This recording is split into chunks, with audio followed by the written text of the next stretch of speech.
ఇది ఒక దృష్టాంతం. ఇలాంటి ఆశాపాశాల్లో మనం ఎన్నింటితో తిరుగుతున్నాం మీరు చూడండి. సాధారణంగా ఒక మాట వినపడుతుంటుంది మనకి ఇళ్లల్లో.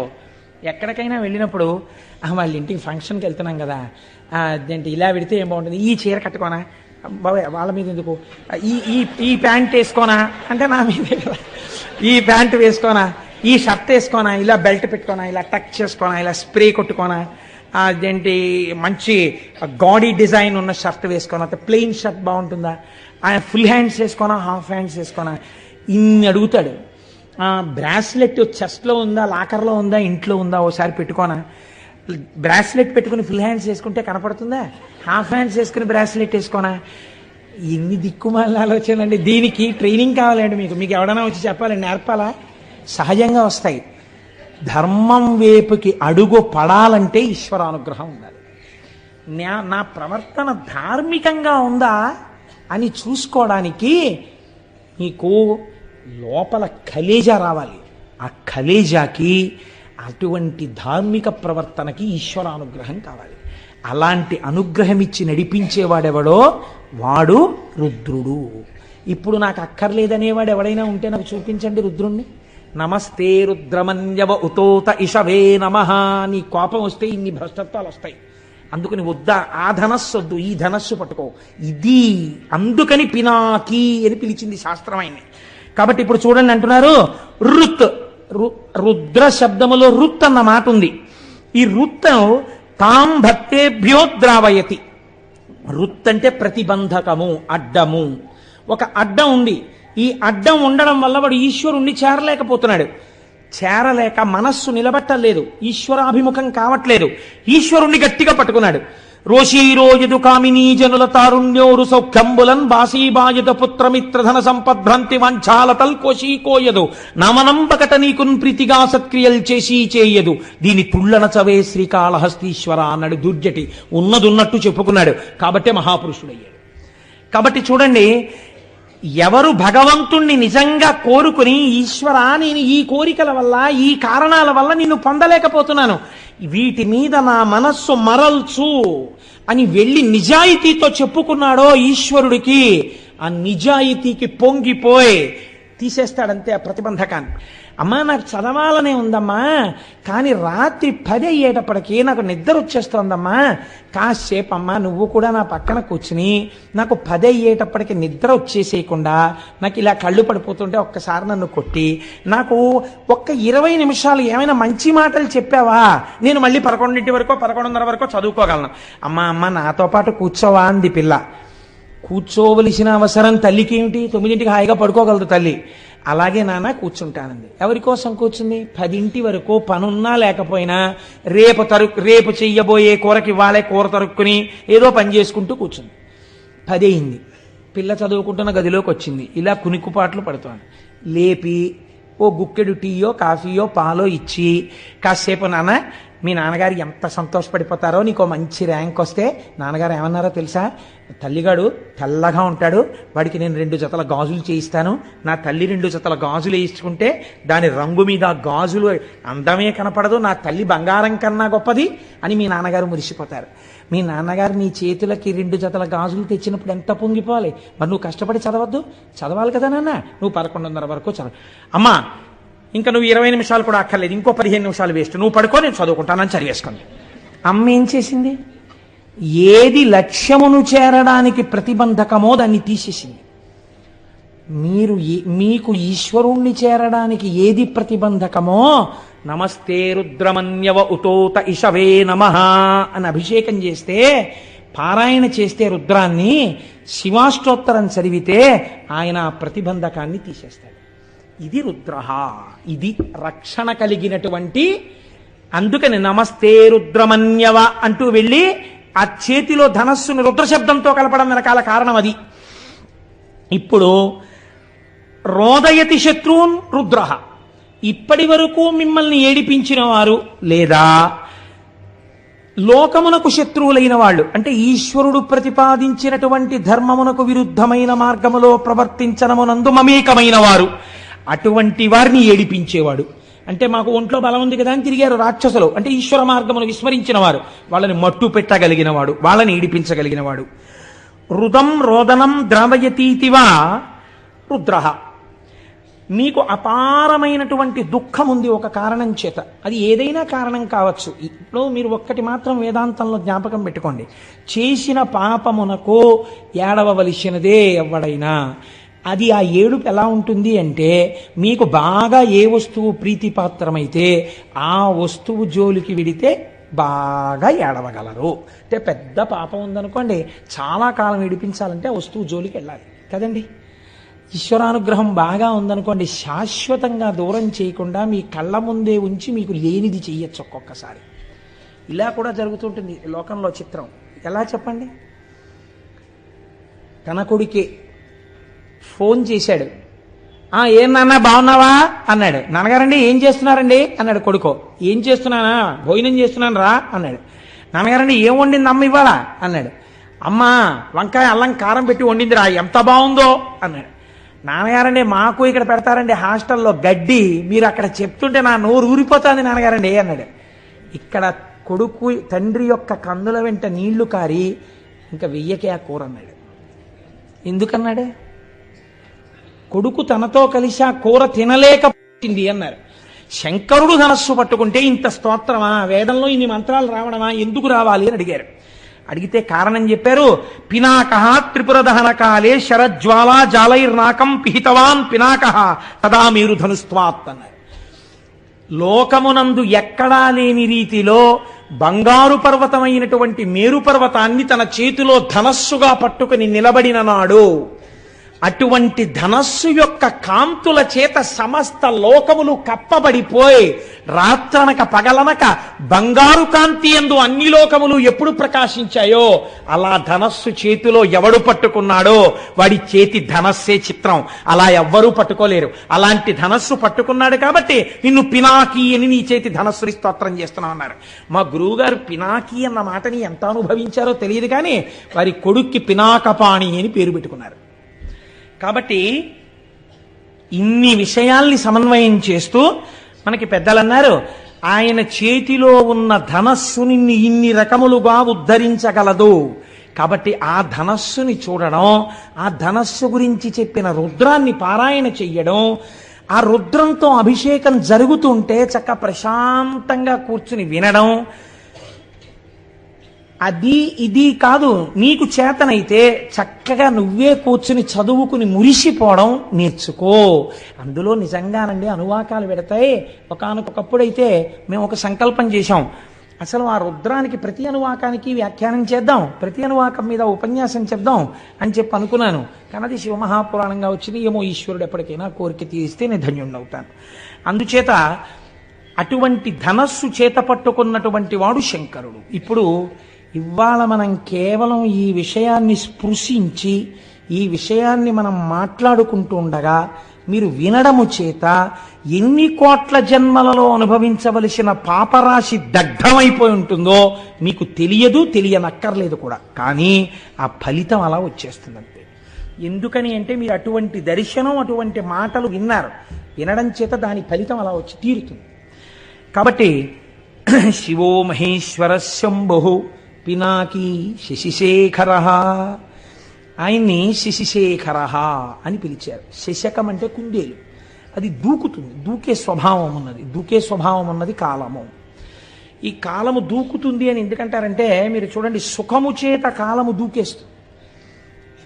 భోగి పండక్కి కూతురు అల్లుడు మనవలు వస్తున్నారనుకున్నప్పుడు రిటైర్ అయిపోయిన ఆయనకి ఎంతకీ భోగి రానట్టు అనిపిస్తుంది. ఇంకా రేపే భోగనగా అస్తమానం లేచి కళ్ళజోడెట్టుకుని గడియారం చూసుకుంటాడు, గౌతమి వచ్చే టైం అయిపోతోందని. మీరు కాకినాడ టౌన్ స్టేషన్లో చూడండి ఎంతమంది పెద్దవాళ్ళు ఉంటారో. ఆ కూతుళ్ళని కౌగలించేసుకుని అల్లుళ్ళని గౌరవించేసి ఆ మనవల్ని చేత్తో పట్టుకుని తాతగారండి తాతగారండి అంటుంటే వాళ్ళని ఆటోలు ఎక్కించుకుని కారులు ఎక్కించుకుని వెళ్ళిపోయి ఆ మనవలతో ఆడుకుని కనుమ వస్తుంది, అంతే కళ్ళ నీళ్లు ప్రారంభం. ఎందుకని వెళ్ళిపోతుంది కూతురు అల్లుడును. ఏమిటో వచ్చిందనుకున్నంతసేపు పట్లేదు, ఇట్టి అయిపోయింది, భోగి నుంచి కనుమకు వచ్చేసామంటాడు. దూకేసింది కాలం సుఖంలో కదండి. కాబట్టి శశకము చంద్రుడి యందు కుందేలు ఉంటుంది. అందుకే కాలము దూకుతుంది, కాలము నిబ్బరంగా ఉంటుంది. ఒక్కొక్కసారి దుఃఖంలో ఉన్నాడు అనుకోండి, ఈ కాలం గడవట్లేదండి అసలు అంటే. 20వ తారీఖునే డబ్బులు అయిపోయాయి అనుకోండి, ఏమిటో ఈ నెల గడవట్లేదండి, అసలు 31 వస్తుందా అంటాడు. కాబట్టి కాలం చాలా గడుసుగా గంభీరంగా ఉన్నట్టుంటుంది. కాబట్టి మీరు ఈ దాంట్లో అర్థం చేసుకోవలసిన రహస్యం ఒకటి ఉంది. మీరు అసలు దాన్ని పట్టుకుంటే శశిశేఖరః అన్న మాటకున్నటువంటి తాత్వికమైన అర్థం మీకు అర్థం అవుతుంది. ఈ కాలమునందు మీకేమొస్తోంది? ఇప్పుడు నేను చెప్పిన 2 ఉదాహరణల్లో మీకేమర్థమైంది? ఒకదాని యందు సుఖం ఉంది, ఒకదాని యందు దుఃఖం ఉంది. దుఃఖం ఉన్నప్పుడు కాలం కదలనట్టు అనిపిస్తోంది, సుఖం ఉన్నప్పుడు దూకేసినట్టు అనిపిస్తోంది. దూకేసినట్టు కనపడిన కాలాన్ని, దూకనట్టు కనపడిన కాలాన్ని మీరు వైదిక సమన్వయం చేస్తే క్యాలెండర్లు, డేట్లు, జనవరిలు, ఫిబ్రవరిలు పక్కన పెట్టేయండి, అది మన సంప్రదాయం కాదు. మీరు రోజు చెప్పేటప్పుడు కాలాన్ని ఎలా చెప్తారు? శ్రీ వ్యయనామ సంవత్సరే ఉత్తరాయణే శిశిర ఋతౌ మాఘమాసే శుక్లపక్షే పంచమ్యాం వాసరః భౌమవాసరే శుభనక్షత్రే శుభయోగ శుభకరణయే బంగుడు విశేష విశిష్టాయాం శుభరిదౌ శ్రీమాన్ శ్రీమతః అని చెప్తున్నారా లేదా? ఈ తిథులు ఎలా వస్తున్నాయి? శుక్లపక్షే అని చెప్తున్నారా? శుక్లపక్షం దేనివల్ల వస్తుంది? చంద్రుడి యొక్క కళలు వృద్ధి పొందితే శుక్లపక్షం వస్తుంది. చంద్రుడి యొక్క కళలు జారిపోతే కృష్ణపక్షం వస్తోంది. ఒక శుక్లపక్షం ఓ కృష్ణపక్షం వస్తే ఓ నెల వస్తోంది. అలా కొన్ని నెలలు కలిస్తే ఓ సంవత్సరం వస్తోంది, కొన్ని సంవత్సరాలు కలిస్తే ఓ పుష్కరం వస్తోంది. ఇలా మీకు ఆధారం ఏమిటి? చంద్రుడి యొక్క కళలు దిగడం పెరగడం. చంద్రుడి కళలు దిగడం పెరగడం ఏదో ఒక కళలోంచి రావాలి కదా. ఆ కళలోంచి పెరుగుతున్న కళలు, ఈ వెళ్ళిపోతున్న కళలు మళ్ళీ ఆ కళలోకి వెళ్ళిపోవాలి కదా. అటువంటి శాశ్వతమైన చంద్రకళ ఏది ఉందో అది పార్వతీ పరమేశ్వరుల యొక్క కిరీటముల మీద ఉంటుంది. ఇప్పుడు ఈ కాలాన్ని మీరు దేని పెట్టి కొలుస్తున్నారో ఈ కాలమంతా ఆయన కిరీటం మీద ఒక ఆభరణం అయి ఉంది. కాలం ఆయనకి ఆభరణము, మీరు కాలమునకు వశులు. ఎంత తేడా వచ్చింది చూడండి. కాలమునకు వశులైన మిమ్మల్ని కాలాతీతుల్ని చేసి తనతో సమానమైన వాడిగా చేసుకోగలడు. ఇది శశిశేఖరః. అసలు నిజమైన తాత్వికమైన అర్థం అది.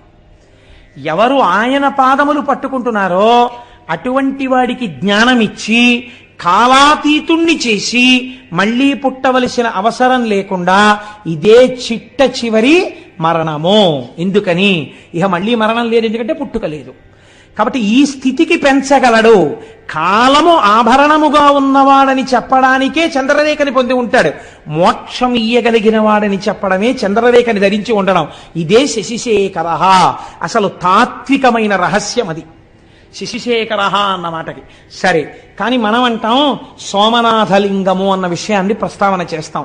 కానీ ఇది కూడా పరమ సత్యం. లేకపోతే జ్యోతిర్లింగం రాదుగా. మీరు చూడండి, మళ్ళీ ఇక్కడ ఒక చిత్రమైన మాట ఉందండి. శివ సంబంధమైన విషయాల్లో కొన్ని ఆశ్చర్యకరమైన మాటలు ఉంటాయి.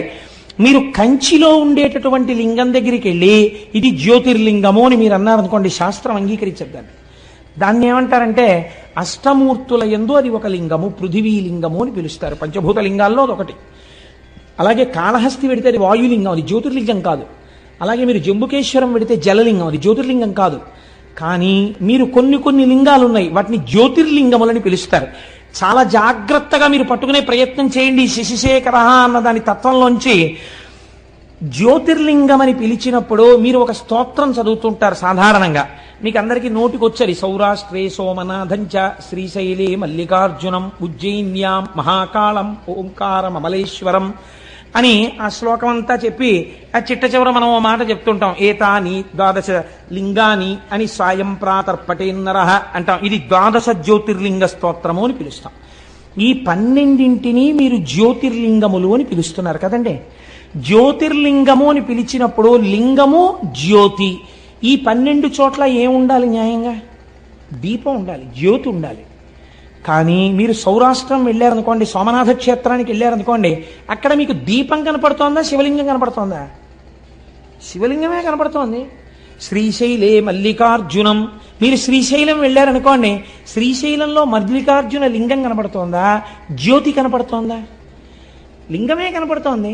మరి మీరు ఈ 12 జ్యోతిర్లింగాలనడానికి, ఈ 12 జ్యోతిర్లింగాలంటే మిగిలిన కంచి ఇలాంటి చోట ఉన్న లింగాలు వీటికన్నా తేడాగా ఏమైనా ఉన్నాయా? మరి వాటిని జ్యోతిర్లింగాలను మీరు ఎందుకన్నారు? ఈ 12 ఎందుకు జ్యోతిర్లింగాలు అంటారు? ఏమైనా కారణం ఉందా? అలా ఎందుకు పిలుస్తారు అంటే దీన్ని రుద్రానికి ఉన్నటువంటి ప్రార్థన గజ్జె ఎందు చెప్పారు. ఆపాతాళ నభస్థలంత భువన బ్రహ్మాండమా విస్ఫురత్ జ్యోతిస్ఫాటికలింగమౌళి విలసత్పూర్ణేందు వాంతామృతై అస్తోకాప్లుతమేకమీశమనిశం రుద్రానువాకాన్ జపన్ ధ్యాయేత్ ఈప్సిత సిద్ధయే అన్నారు. ధ్యాయేత్, మీరు ఆ లింగము దగ్గరికి వెళ్ళి అడిగినప్పుడు ఇహమునందు కావలసిన సౌఖ్యము నుండి మోక్షము వరకు ఏదైనా ఇవ్వగలిగిన పరబ్రహ్మస్వరూపంగా శివలింగం ఉన్నది. మీకు దొంగో చీకట్లో తెలియలేదనుకోండి, దీపం పెట్టి చూడాలి, స్పష్టంగా తెలుస్తుంది. దీపాన్ని చూడడానికి ఇంకో దీపం అక్కర్లేదు, దీపమే అంతే. ఇంకా జ్యోతియే ప్రధానము స్పష్టతకు. ఈ లోకమునందు జ్ఞానము పొందాలన్నా ఝాయేత్ ఈప్సిత సిద్ధయే. నాకు మోక్షం కాదండి, ఏదో వ్యాధి తగ్గాలి, ఆల్ రైట్ తగ్గిపోతుంది. నీకు ఆ పూనికుంటే 3 ఏదో ఉద్యోగం రావాలి, వచ్చేస్తుంది నీకు. అందుకేనండి ఎవరైనా కష్టాల్లో ఉంటే దక్షారామం వెళ్ళమంటారు. 40 రోజులు 41 రోజులు దక్షారామంలో వెళ్ళి దర్శనం చేసుకోవాయా అంటారు. దక్షారామం భోగక్షేత్రం, అది ఎటువంటి భోగాన్నైనా ఇచ్చేస్తుంది మనిషికి, ఎటువంటి కోరికైనా తీర్చేస్తుంది. కాబట్టి జ్యోతిర్లింగము అంటే ఝాయేత్ ఈప్సిత సిద్ధయే. మీరు వెళ్ళి అలా చూసిన దాన్ని మళ్ళీ ఇక్కడ స్మరించి కూర్చున్నారనుకోండి, ఇది ప్రధానం. ఝాయేత్, చూసి కూర్చుని మళ్ళీ ఇక్కడ ఒక్కసారి స్మరిస్తే ఈప్సిత సిద్ధయే, మీ కోరిక తీరుతుంది. వేదం మీకు అభయం ఇచ్చింది. కాబట్టి కోరిక తీర్చడం దగ్గర నుంచి మోక్షం ఇవ్వడం వరకు చెయ్యగలిగినటువంటి శివలింగములు ఏమున్నాయో అవి జ్యోతిర్లింగములు. అటువంటి జ్యోతిర్లింగములు స్వయంభూ. అవి ఒకరు ప్రతిష్ఠ చేసినవి కావు. ఈశ్వరుడు చిత్ర విచిత్రమైన పరిస్థితుల్లో అలా వచ్చాడు. అలా ఎందుకు వచ్చాడు అన్నదాన్ని మనం 2గా చెప్తాం శాస్త్రంలో. ఎలా చెప్తామంటే, ఒకటి స్థల పురాణము అంటాం. ఇది ఎందుకు వింటామంటే, మీరు సోమనాథం వెళ్ళారనుకోండి, అయితే శ్రీశైలం వెళ్ళారనుకోండి, శ్రీశైలం వెళ్ళి మల్లికార్జున లింగాన్ని దర్శనం చేసేసుకుని వచ్చేసారనుకోండి, ఒక స్థాయిలో గొప్పదేది. కానీ ఏమడుగుతామంటే, అయ్యా ఒక్కసారి దీని స్థల పురాణం చెప్పండి మాకు అని అడుగుతాం. అంటే ఎందుకు వచ్చిందో ఆ లింగం చెప్తారు. గుడిలోకి వెళ్ళిన తరువాత దర్శనం చేసుకున్నప్పుడు వినేటటువంటి స్థల పురాణమే మీరు జ్యోతిర్లింగముల యొక్క ఆవిర్భావ చరిత్రగా పురాణాంతర్గతముగా వింటే ద్విగుణీకృతమైనటువంటి ఫలితాన్ని దర్శనం చేసి ధ్యానం చేసిన ఫలితం ఎంతదో అంత ఫలితాన్ని ఇస్తుంది. ఇప్పుడు 12 జ్యోతిర్లింగాల్ని శివమహాపురాణాంతర్గతంగా మీరు విన్నారనుకోండి, అందుకు తీసుకొస్తారు. ఇప్పుడు మీకు ఏ ఫలితం వేస్తారంటే, మీరు ఈ దేశములో ఉన్న 12 జ్యోతిర్లింగాల్ని సశాస్త్రీయంగా ఎలా దర్శనం చెయ్యాలో అలా దర్శనం చేసేసినటువంటి ఫలితాన్ని మీ ఖాతాలో వేసేస్తారు. కనుక పురాణంలోకి వీటిని తీసుకొస్తారు. కాబట్టి ఇప్పుడు శశిశేఖర సోమనాథ జ్యోతిర్లింగమో వదిలిపెట్టేయచ్చా? వదిలిపెట్టకూడదు, స్మరించాలి. ఎందుకు వచ్చిందో చెప్పుకోవాలి. ఒకసారి చెప్పుకుంటే ఏమవుతుంది? మీరు ఇక్కడ స్మరిస్తున్నారు దాని కథని. అది స్మరించడం చేత స్వయంభూ అయినటువంటి పరమాత్మ ప్రసన్నుడై, మీరు అది వింటున్నప్పుడు మీకు తెలియకుండానే మీరు ఆ సోమనాథ క్షేత్రం ఇలా ఉంటుంది అని మనస్సు అక్కడికి వెళ్ళిపోతుంది. అది వింటారు. ఝాయేత్, ధ్యానం చేసింది. మామూలుగా అయితే ఒక క్షణం చేస్తుంది, ఇప్పుడు ఒక అరగంట చేస్తుంది. అపారమైనటువంటి ఫలితాన్ని ఇచ్చేస్తుంది. అలా 12 జ్యోతిర్లింగాలు విన్నారనుకోండి, ఏమవుతుంది? అందుకని పురాణ శ్రవణం చెయ్యి అంటారు. ఇప్పుడు విన్నవాడికి ఏమవుతుంది? 12 జ్యోతిర్లింగాల దర్శనం చేసవచ్చే ఫలితం ఏదో అది వాడి ఖాతాలో వేసేస్తారు. అందుకే పూర్వం అందరూ వెళ్ళలేరని ప్రత్యేకంగా మన వాళ్ళు వెర్రివాళ్ళై పురాణం చెప్పించలేదండి. ఒక ఆయన్ని పట్టుకు తెచ్చుకుని, అయ్యా మాకు పురాణం చెప్పండి అంటే ఆయన ఓ పుస్తకం పెట్టుకుని చక్కగా చదువుతుంటే ఆయన చెప్తుంటే భక్తి శ్రద్ధలతో అలా వినేవారు. ఇది ఇలా ఉంటుందా అండి, దీనికి హేతు ఉంటుందా అండి అని అడిగేవారు కాదు. శ్రద్ధ అలా ఉంటుంది, ఈశ్వరుడు స్వతంత్రుడు, అలా చెయ్యగలడు, వాళ్ళకి ఆ విశ్వాసంతో వినేవారు. అందుకే 80 ఏళ్ళు రానివ్వండి, చక్కగా మోకాళ్ళు నొప్పి లేదు, బీపీ లేదు, షుగర్ లేదు, కళ్ళజోడు లేదు, ఇనప రాయల్లే ఉండేవారు. ఇంత పప్పు అన్నం, ఇంత చారుడు నెయ్యి, ఇంత ఆవకాయ కలుపుకొని శుభ్రంగా తినేసి ట్రైన్చి వెళ్ళిపోయేవారు. ఎందుకుండేదంటే వాళ్ళకి భగవంతుడి మీద విశ్వాసం లోపల జఠరాగ్నిగా ఉండేది. మనకు అన్నీ వేరువిరుపులే. అలా ఉంటుందా అండి? నీకు ఆకలి ఉండదు, అనుమానం సంశయాత్మ వినశ్యతి. కాబట్టి చూడండి, శశిశేఖర అన్న నామాన్ని వ్యాఖ్యానం చేస్తూ అంటారు, దక్ష ప్రజాపతికి 27 మంది కుమార్తెలు. ఆ 27 మంది కుమార్తెలే 27 నక్షత్రాలు, అశ్విని భరణి కృత్తిక రోహిణి వీళ్ళు. ఈ 27 నక్షత్రాల్ని తీసుకెళ్లి చంద్రుడికిచ్చి వివాహం చేశాడు. ఒక ఆయనకే ఇచ్చేశాడు, గొడవ లేదు, పండగ ఒక్కడే అల్లుడు వస్తాడు. అందుకని 27 ఆడపిల్లల్ని ఒక్కరికే ఇచ్చాడంటే పూర్వం దక్షిణ నాయకత్వము అని ఒకటి ఉండేది. మీరు నన్ను క్షమించండి, నేను పురాణాంతర్గతంగా ఇలాంటి మాట అనకూడదని అండం ఎందుకు అంటున్నాను, ఒక దక్షిణ నాయకత్వాన్ని సమర్థించడానికి. అనుకోండి, విజయనగర సామ్రాజ్యాన్ని పరిపాలించినటువంటి రామరాయల వారు అప్పుడప్పుడు ఏదైనా ఊరిడితే ఆ ఊళ్ళో తరణిపోలిన పిల్లలు కనపడుతుండేవారట. దక్షిణ నాయకత్వం అంటే అలా ఉండేది. అంతమంది భార్యలతో ఉండేవారు. దశరథ మహారాజు గారికి 365 మంది భార్యలు ఉండేవారు. అలా పూర్వం ఆ దక్షిణ నాయకత్వం ఉండేది. అందుకని 27 ఆడపిల్లల్ని ఒక్క ఆయనకి ఇచ్చేసాడు ఆయన. ఈ 27 మంది భార్యలతో చంద్రుడు పాణిగ్రహణం చేసిన వాడు ఏం చెయ్యాలి? చక్కగా సంతోషంగా 27 మందితోటి కలిసిమెలిసి ఉండాలి. ఏదో ఒక ఆయన తాను రోజు పడక గదిలోకి వెళ్ళి చూసినట్టు, దానివల్ల గొడవలు వస్తున్నట్టు నువ్వు అలా ప్రవర్తించకని బుద్ధి చెప్పాడు వెంకటేశ్వర స్వామి వారికి. శ్రీదేవి వంకకు చిలిపిగా చూడకు, అలమేలు మంగకు అలకరానీయకు, ముద్దుసతులిద్దరిని ఇరువైపులా చేర్చి ఏ గొడవ లేకుండా హాయిగా నిదురపో శేషశైలావాస శ్రీ వెంకటేశ. ఆయన ఎలా పడుకోవాలో, భార్యలతో ఎలా సర్దుకోవాలో ఈయన పాఠం చెప్పి అలా నిద్రపోమని చెప్పాడు. అదో విచిత్రం. అంటే భావన చేత స్వేచ్ఛ కలిగి తన్మయత్వంతో పాడుకున్నటువంటి వాడికి హద్దెక్కడుందండి? కాబట్టి ఆయన అలా దర్శనం చేయగలిగాడు. అంటే ఆయన ఎప్పుడో ఈయన అలా చూడడం, ఆవిడ కొంచెం కోపడ్డం అవి ఆయన చూశాడనమాట. అందుకని నువ్వు అలా అనవసరంగా గొడవలు తెచ్చుకోక, పొద్దున్నే ఒక అమ్మవారు చిన్నబుచ్చుకుంటే మాకు కష్టంగా ఉంటుంది, ఇద్దరిని సమానంగా చూస్తూ పడుకో అన్నాడు ఆయన. అది ఎంత బుద్ధి చెప్పాడో, ఎంత స్వాతంత్రం అండి. నాకు అలాంటి పాటలు వినపడినప్పుడు చాలా ఆనందంగా ఉంటుంటుంది. కాబట్టి సరే, ఇప్పుడు నేను దేని గురించి ప్రస్తావన చేయాలనుకుంటున్నానంటే 27 కన్యలతోటి భార్యలతోటి చంద్రుడు సంతోషంగా సమానంగా ఉండాలి. కానీ ఇక్కడ నేను ఒక్క మాట అంటే మీరు మరోలా అనుకోకండి. చంద్రుడి చరిత్ర ఎందొక దోషం ఉంది. ఏమా దోషము? మీకు దేవీ భాగవతంలో మొదటిగా అదే. ఇప్పుడు నేను దాన్ని ప్రస్తావన చేస్తే దానికి మళ్ళీ వివరణ చేయాలంటే మహాప్రభావం 3 రోజులు పడుతుంది. ఎందుకు వచ్చిన గొడవ? అందుకని. కానీ ఆయన కొంచెం తొందరపడిపోవడం, యుక్తాయుక్త విచక్షణ లేకుండా ఏ స్త్రీ పట్ల అలా ప్రవర్తించడం మహాపాతకమని శాస్త్రం చెప్పిందో అలాంటి వాళ్లతో రమించడం కూడా చంద్రుడి చరిత్రలో ఒకచో ఉన్నది. దాని విశేషార్థం పక్కన పెట్టండి, మామూలుగా చరిత్ర యందు ఉన్నది. కాబట్టి ఈ అలవాటుకి ఫలితం ఎక్కడో రావాలి, ఎదర రావడానికి కావలసినట్టుగా బుద్ధి కర్మానుసారిని నడిపించాలి. అందుకు నడిపిస్తోంది అసలు యథార్థం. ఇది శివుడు ఇస్తున్నటువంటి ఆ ధనస్సులోంచి వస్తున్నటువంటి పాప ఫలితం. మీరు అలా సమన్వయం చేసుకోండి, ఎంత అందంగా వస్తుందో అది. ఇప్పుడు ఆయన ఏం చేశాడు? మళ్ళీ ఆయనకి 27 మందిలో రోహిణొక్కత్తి బాగా నచ్చింది కాబట్టి ఆ రోహిణితోనే కాలం గడిపేవాడు. ఇది సహజంగా మిగిలిన 26 మందికి కూడా చాలా బాధ కలిగింది. 27 స్వీకరించిన వాడు 27 సమానంగా ఉండాలి, కానీ ఒక్క రోహిణితోనే ఉంటున్నాడు. వాళ్ళు ఎంత బాధతో మాట్లాడారో తెలుసా అండి? తండ్రి గారి దగ్గరికి వెళ్ళి, నేను అన్ని పద్యాలు చెప్తూ కూర్చుంటే 42 రోజులు ఏంటి, ఆయన చెప్పినట్టు సంవత్సరం అయిపోతుందో ఏమిటో గొడవ అని బెంగెట్టుకుని 1-2 పద్యాలు మాత్రమే చెప్తున్నాను. అందరి నేల ఇట్లు జలజారికి నిచ్చితివి,